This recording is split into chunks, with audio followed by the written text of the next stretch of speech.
El episodio de hoy se llama La maternidad que transforma.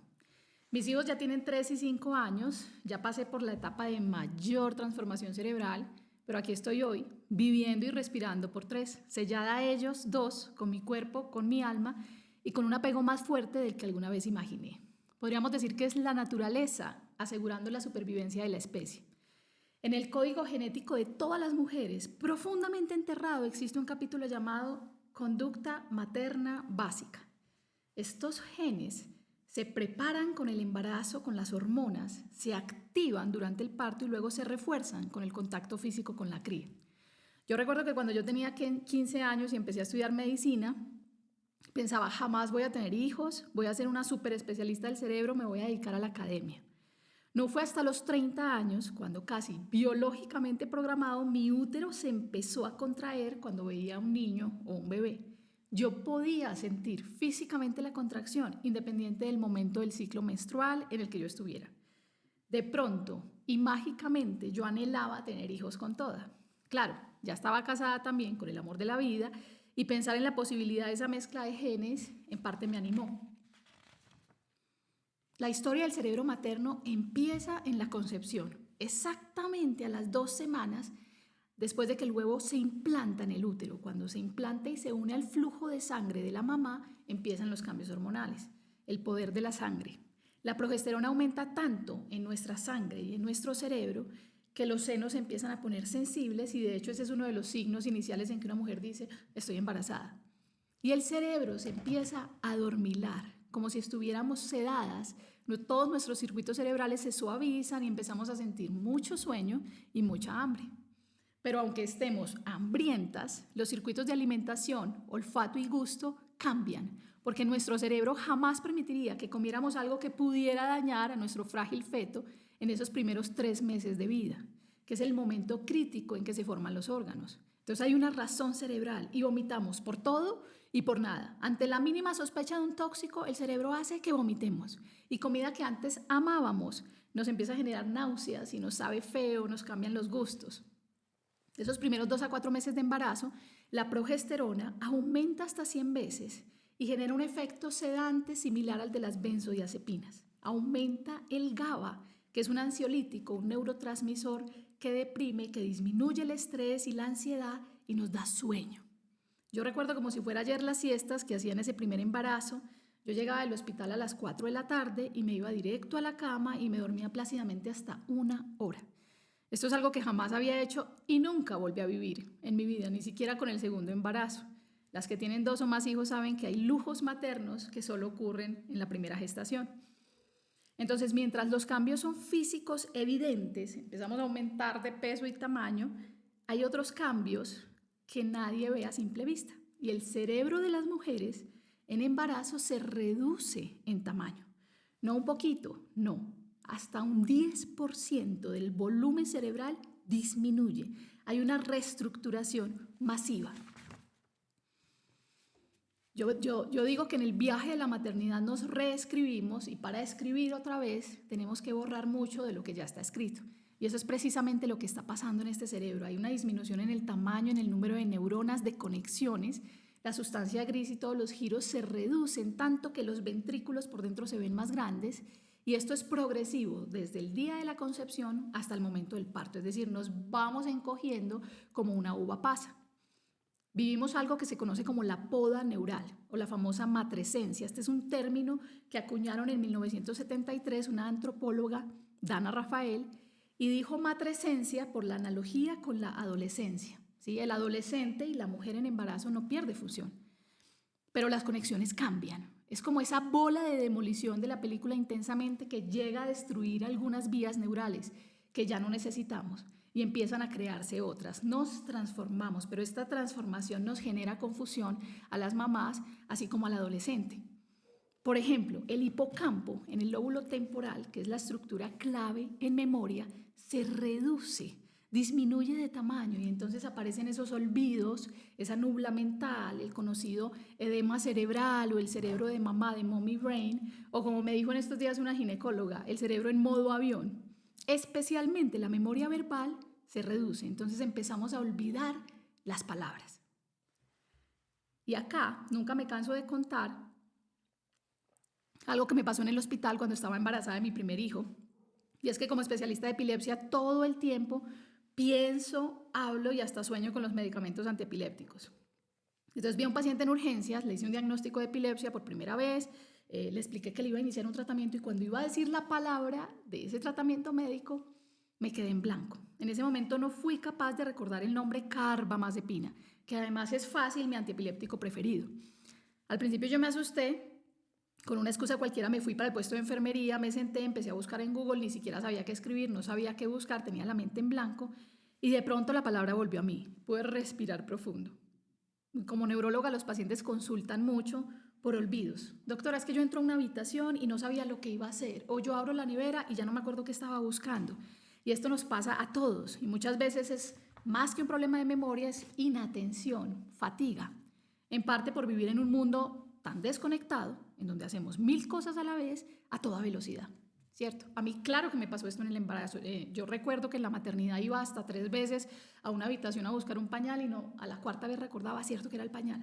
Pero ya olvidar una palabra, además, tanto me pareció alarmante.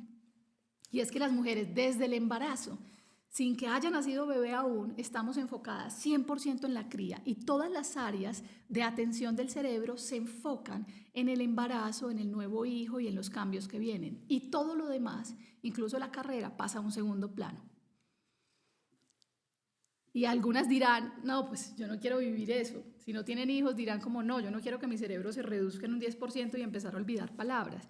Pero no todo es negativo. El costo que pagamos tiene una gran recompensa. Entonces, en el embarazo ocurren muchos milagros, además del milagro básico de crear a un ser humano a partir de 2 células. ¿Sí? Para mí, el milagro que les voy a contar ahorita es uno de los más increíbles. Y es que en las mujeres en embarazo, de manera progresiva, desde el día de la concepción hasta el día del parto, la respuesta biológica al estrés disminuye. Nuestro cerebro tiene códigos o señales de alarma, que es ese sistema simpático que nos hace pelear o huir, esa respuesta de fight and flight. Por ejemplo, si en este instante estamos en nuestra casa y empieza a ocurrir un terremoto de gran magnitud y la tierra se sacude y vemos cómo todo se estremece y de pronto lámparas empiezan a caer, inmediatamente todos nos asustamos, vamos a tener la frecuencia cardíaca 1000, buscamos una ayuda, un lugar seguro, mis hijos. Pues han hecho estudios en mujeres en embarazo que han sido evaluadas en estas circunstancias de terremotos y miden frecuencia cardíaca, sudor, la respuesta emocional, lo que pensaron, la respuesta biológica. Y de manera progresiva, desde el primer trimestre hasta el segundo y el tercero, la respuesta al estrés va disminuyendo, cuantitativa y cualitativamente. Entonces, en las mujeres en embarazo, la adrenalina disminuye, el cortisol, que es la hormona del estrés, disminuye y la amígdala, que es ese centro de miedo que tenemos, se calma de manera mágica. Y algunas dirán, no, a mí eso no me pasó, yo viví asustada, pero biológicamente es una realidad. El eje hipotálamo-hipófisis adrenal le dice en el hipotálamo al núcleo paraventricular, disminuyamos la noradrenalina y vamos a apagar todas las respuestas al estrés. O sea, químicamente somos más valientes de cuando no teníamos hijos. Y esto es un intento de la naturaleza por proteger a ese bebé en formación y preparar a la madre para el parto y para luego el cuidado de la cría. Por eso somos capaces de parir. Si estuviéramos absolutamente estresadas y angustiadas y temerosas, no habría poder humano que sacara al bebé de nosotros sin una cirugía. Y en el pasado, de hecho, cuando no existían las cesáreas, fallecían los niños, muchas veces también las madres, y sin duda la mejor vía para tener a un hijo es un parto natural, vaginal, tanto para la mamá como para el hijo. Pero a veces no es posible y afortunadamente existe otra manera. Mamá, si tú tuviste a un hijo por cesárea, que me han escrito muchísimo en redes, no te culpes. Nosotras damos todo, aún lo que no sabíamos que teníamos por los hijos, como para que alguien además nos juzgue y nos critique y nos diga, es el colmo que no hayas parido por la vagina. Y acá yo recuerdo una conversación que tuve con una pareja de amigos médicos hace mucho tiempo. En esa época yo no tenía hijos, ni estábamos en planes. Nos contaron a mi esposo y a mí todo lo que había pasado con el embarazo y el parto, pero cuando llegaron a la palabra cesárea, la cara de ambos se transformó. La mamá se puso roja, tenía una cara de culpa, de vergüenza, el papá tenía una especie de indignación Y yo pensaba, ¿cómo así que esto puede pasar? El papá empezó a contar en la historia y a sugerir que ella había sido perezosa, que no había dado la talla y que había tocado hacer cesárea. Yo me quedé una pieza, y en esa época yo no tenía hijos, donde yo viviera esa conversación hoy, después de haber pasado por 2 embarazos, 2 partos, me costaría mucho no tirármela encima y noquearlo. Y es que yo quiero que hagamos una reflexión, sociedad, esposos, abuelas, amigos, y nosotras como mamás tenemos biológicamente un sentimiento de culpa activado. Si la culpa es una emoción secundaria, lo cual quiere decir que está influida por la sociedad, lo que otros piensen de mí. Y esta aparece cuando hay un conflicto entre lo que yo pienso que algo debe ser, entre mis pensamientos, y entre lo que sucede, o entre lo que yo hago, entre mis acciones. Entonces, siempre tenemos culpa porque pensamos que íbamos a ser una mamá de esta manera, pero terminamos siendo una mamá de otra. O porque pensé que mi hijo iba a ser de una manera, pero resultó ser de otra. Una mamá en su cerebro, biológicamente, las áreas de la culpa, que son amígdala, ínsula, cíngulo y órbito frontal, están hiperactivadas. Y si a esto le sumamos las expectativas que tenemos altísimas de nosotras mismas, las que tiene nuestra familia, las que tiene la sociedad, más el poco apoyo de la sociedad, en donde nos exigen trabajar como si no tuviéramos hijos y ser madres como si no trabajáramos, con licencias de maternidad irrisorias, no sé en su país, pero en Colombia son 4 meses y medio, y un pobre apoyo laboral. Entonces, como mamás siempre creemos que no lo estamos haciendo bien, ¿cierto? Porque siempre pudimos haber sido más amorosas, más pacientes, más sonrientes, más fit, más saludables, más sociables, más organizadas, más sexys. Basta, hacemos todo lo que podemos y también necesitamos tiempo para nosotras, para respirar, para hacer ejercicio, para hacer la nada con nosotras mismas. Yo amo a mi esposo y a mis hijos con el alma, pero hay días que yo dice, me encantaría mágicamente irme a una isla desierta 24 horas y volver, porque esto es un trabajo duro y necesitamos descanso. Entonces, en el embarazo pasan 2 cosas grandes a nivel de neurociencias. El cerebro se reduce en tamaño, hay una poda, se cortan muchas vías neurales, pero también mágicamente la respuesta biológica al estrés disminuye. Y llega el momento mágico, que es el momento del parto. Entonces, cuando el bebé pasa a través de ese canal vaginal, si es un parto natural o en el momento de la cesárea, ocurre un estallido de oxitocina en nuestro cerebro. Y esto activa de manera inmediata miles de conexiones neurales. Aumenta la dopamina y podemos sentir euforia en el momento del parto y hay una sensación profunda de realidad, como que los sentidos se estimulan. Muchas mamás se enamoran a primera vista de sus hijos, a mí eso no me pasó, pero es increíble lo que sucede porque en un minuto pasamos de ser unas ballenas gigantes llenas de un vallenato o varios vallenatos a estar físicamente vacías, pero con el alma llena y alborotada. Y esta etapa es muy visceral, somos un mamífero más, aparece la agresividad y queremos proteger a esa cría con todo nuestro ser. Somos capaces de reconocer con el olfato y con la audición el olor y el llanto de nuestra cría entre 100 recién nacidos con un 90% de exactitud. O sea, cada característica de ese pequeño ser se tatúa en nuestro cerebro para siempre. Y como un GPS, el cerebro de las mamás está monitorizando al bebé desde que nace. Entonces tenemos la visión, la audición, el tacto, el olfato, todos están activados y estamos hipervigilantes 24/7. Esas primeras 24 horas en el hospital o si fue en la casa, estamos rastreando dónde está el bebé, cómo está respirando, no está respirando. Y es ahí, en ese posparto, que adquirimos superpoderes. Nuestro cerebro prospera. Entonces, desde la segunda semana del posparto, al igual que la segunda semana de la concepción, este cerebro que se había reducido en volumen en un 10% vuelve a crecer. La corteza va a aumentar de tamaño en el prefrontal, frontal, temporal, parietal, occipital, en la amígdala, en el tallo cerebral. Algunas partes que no se habían reducido de tamaño aumentan, esas partes que se redujeron, muchas de ellas vuelven a aumentar de tamaño y esto se acumula, es mayor al número de hijos. A más número de hijos, más cambios cerebrales, entonces un cerebro con mayor volumen. La sustancia blanca también se conecta mejor, las neuronas empiezan a conectar mejor.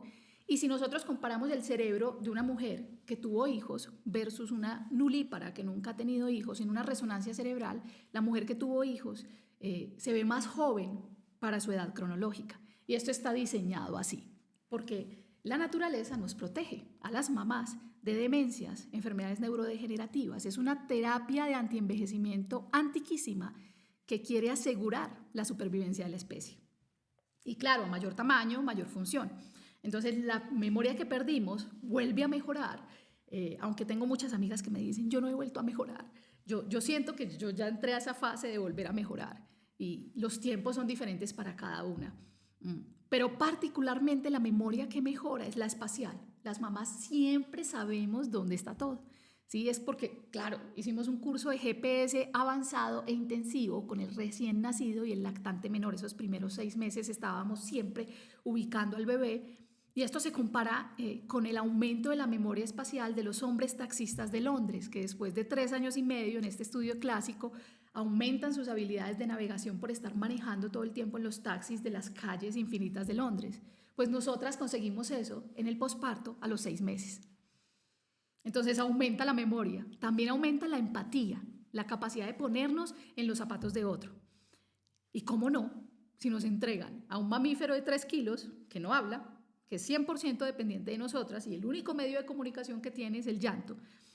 Y esa labor de nosotros instintiva es entender ese nuevo idioma y empezamos a ser expertas en que el llanto es porque tiene hambre, porque tiene sueño, porque quiere eructar, porque tiene un cólico o porque simplemente quiere llorar. ¿Sí? Las mamás tenemos un máster en teoría de la mente y precisamente las regiones del cerebro que controlan la teoría de la mente, que es entender al otro, aumentan de tamaño.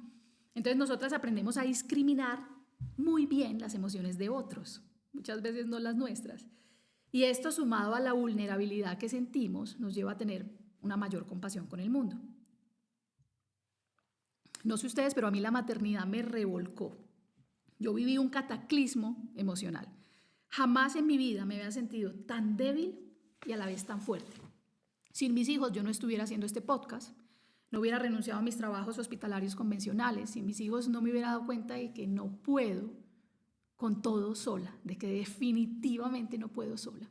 Desde niña fui una mujer fuerte, valiente, decidida, competitiva, mentalmente ágil, pero en esta fase de la maternidad, el trasnocho intenso, la angustia y el temor de cuidar a otro, la culpa, los cambios hormonales, mi perfeccionismo y necesidad de controlarlo todo me llevaron al límite. Cuando mi segundo hijo llegó, yo no estaba física, emocional ni espiritualmente preparada. Yo sentía que con el primero iba en una carrera al principio de velocidad, pero luego como de resistencia, como que lo voy a lograr en mis propias fuerzas, vamos que podemos. Y cuando llegó el segundo, ya estaba lo suficientemente cansada y tan perdida que tuve que parar y rendirme. Yo recuerdo que en esa época yo dije, Dios, no puedo más, no sé cómo hacerlo, me siento cansada, no me siento tan feliz como pensé que iba a estar. ¿Cómo no voy a estar feliz con estos 2 hijos maravillosos, el mejor esposo del universo, el mejor escenario, el privilegio? Pero estaba tan angustiada por hacer todo bien, el trabajo, la casa, los hijos, que había perdido el gozo en el proceso. Tenía privación de sueño severa, como todas las mamás, aislamiento social, como todas las mamás. Estaba dando lactancia materna full por 4 años. 2 años para el primer hijo, empatamos con el segundo, 2 años para el segundo, con un alto gasto energético. Y mi cerebro había cambiado tanto que yo sentía que ya no encajaba en el mundo, pues como en el mundo social. Me sentí tan vulnerable y tan débil que decidí entregar el control, porque cuando tenemos hijos perdemos el control. O realmente nunca lo tuvimos. Yo era muy obsesiva y quería controlar todo siempre. Y ahí entendí como, wow, necesito encontrar el equilibrio. Yo siempre oraba y buscaba a Dios, especialmente lo hice durante mis embarazos, pero me había olvidado de mí. En el proceso de ser mamá como que perdemos la identidad y nos olvidamos de nosotras mismas. Entonces había dejado de hacer ejercicio, de tener tiempo de calidad conmigo, de pensar en algo diferente a los niños, de, qué sé yo, leerme una novela literaria que me encantaban, de arreglarme, de salir. Vivía en la casa enterrada en pijamas con los chiquis, disfrutando el proceso, pero algo en mí pedía un cambio. Y yo siento que Dios me mostró el camino paso a paso. Cuando me rendí y solté eso que no quería soltar, el orden volvió, ¿cierto? Y el amor echó fuera al temor. Y todas las recomendaciones que yo le daba a mis pacientes con epilepsia de tenés que hacer ejercicio, dormir bien, medita, ora, conecta con la gente, aprende algo nuevo, empecé a aplicarlas en mí y los resultados fueron apareciendo. Entonces todo el cambio positivo que tuvo mi cerebro en ese posparto o en esos dos pospartos unidos, yo lo empecé a notar cuando desteté a mi segundo hijo.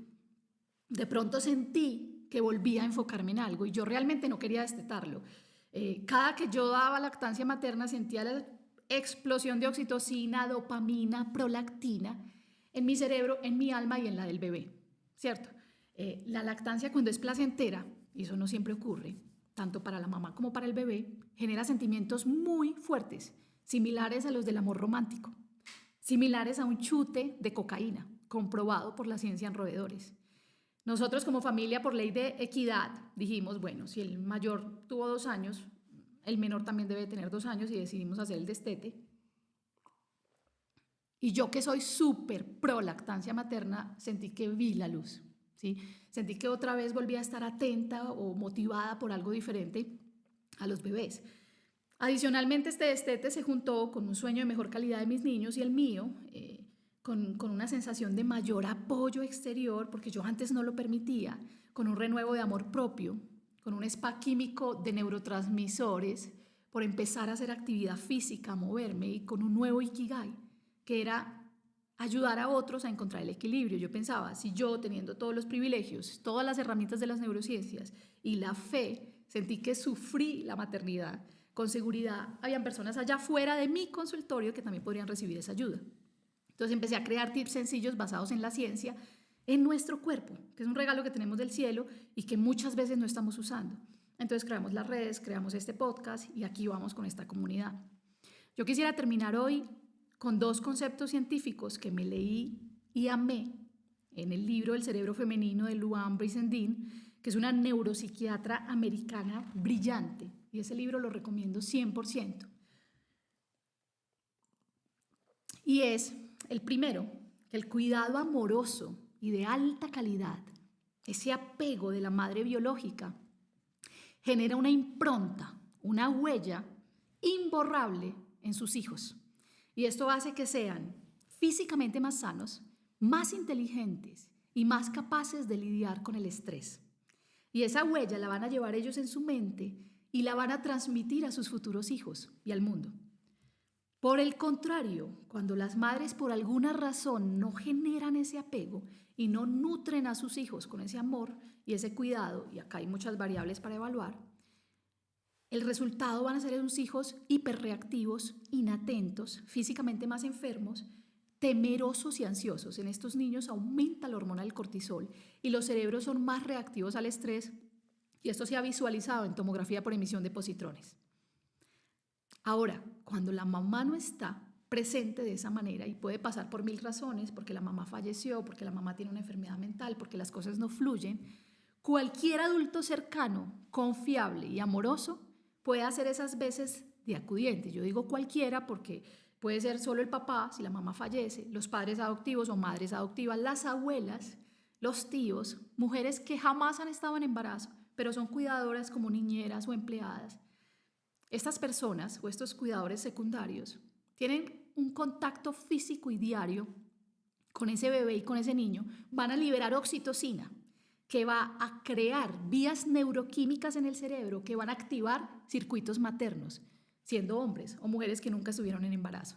Y esto va a producir en ellos un cerebro motivado, hiperatento y agresivamente protector con esa cría. O sea, muy similar a lo que sucede con una madre biológica. Entonces, el milagro de ser mamás está disponible para todos los que se entreguen al cuidado de otro ser. Yo los invito a seguirnos en redes sociales y a compartir nuestro contenido. Nos vemos en el próximo episodio.